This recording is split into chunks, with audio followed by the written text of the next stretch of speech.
The icon of the Virgin Mary, Portaitissa, from the Iviron Monastery on Mount Athos, according to tradition, was painted by Saint Luke the Apostle and Evangelist.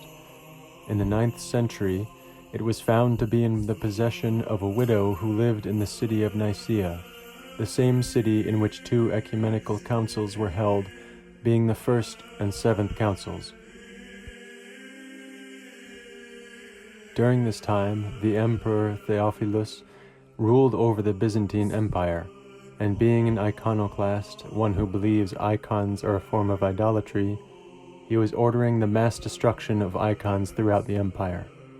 And one day a group of soldiers came to the house of the widow, and they entered the small chapel that she had built to house the icon of the Portaitissa.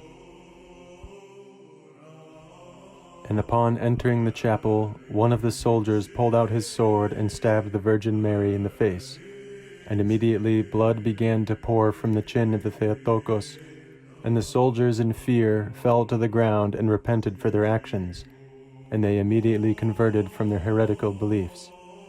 The soldier who stabbed the icon later went on to an Orthodox monastery and became a monk, where he repented for his wrongdoing the rest of his life.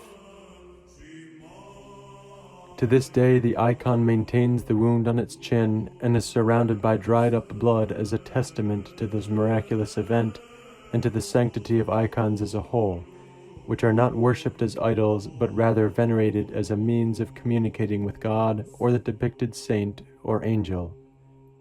And so the woman, being afraid that the icon would be taken from her and completely destroyed, hid the icon. And when the opportunity arose, she went to the sea and placed the icon on the water. And to the woman's amazement, the icon did not fall down into the water, nor did it lay flat on its back, but rather it stood in an upright position and was being carried out to sea in a westward direction. The woman's son, desiring to escape the persecution that was occurring towards icons and the iconophiles who supported them, had left Mount Athos some years prior to this occurrence. And getting word of this miraculous event from his mother, the monk told many others about how this icon had floated away in its upright position on the ocean. In this way, the knowledge of this event was preserved from generation to generation. Many years later, a column of fire was seen on the sea, and it went all the way up into heaven. And the monks, noticing there was an icon within the column of fire, went out to sea so that they could retrieve it. However, every time they approached the icon, it would draw further away from them, and so it would not allow anyone to touch it. After many nights of prayer and fasting, a monk by the name of Gabriel, who belonged to the Iviron Monastery, had a dream in which the Virgin Mary said to him, "Come and retrieve my icon, for I wish to help you monks so that you may be saved." And awakening from this dream, the monk went to the sea and began walking on the water towards the icon of the Portaitissa, as if he were walking on dry land.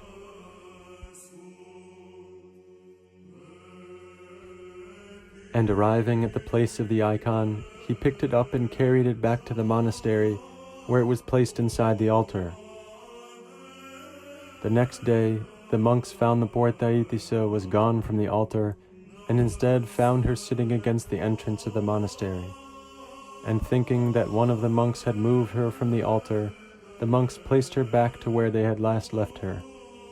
However, the next day the icon again was found outside. And this occurred many times, until one night Gabriel once again received a vision from the Virgin Mary, saying, "I came here to protect you monks, and not for you to protect me." And so the monks, realizing that this was the desire of the Virgin Mary, built a chapel near the entrance of the monastery and placed the icon within it. And here the icon resides to this day, having tens of thousands of pilgrims come and venerate it every year.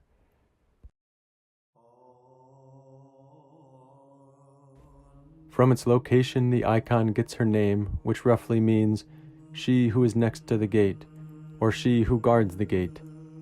Throughout the centuries, despite many attacks upon the monastery and Mount Athos as a whole by various empires and enemies, the Portaitissa has protected the monastery as she said she would. The Portaitissa is celebrated every year on the 12th of February, in addition to the 13th of October and on Bright Tuesday. Protecting Lady, our Queen and Theotokos, we, your servants, bring forth to you hymns of praise. We who received you as a strong weapon, an unshakable wall and unconquerable protection, cover us and guard us from all seen and unseen enemies, and from the wounding of both soul and body, so that we may cry to you, Rejoice, O blessed Portaitissa, you who opens the gates of heaven to the faithful.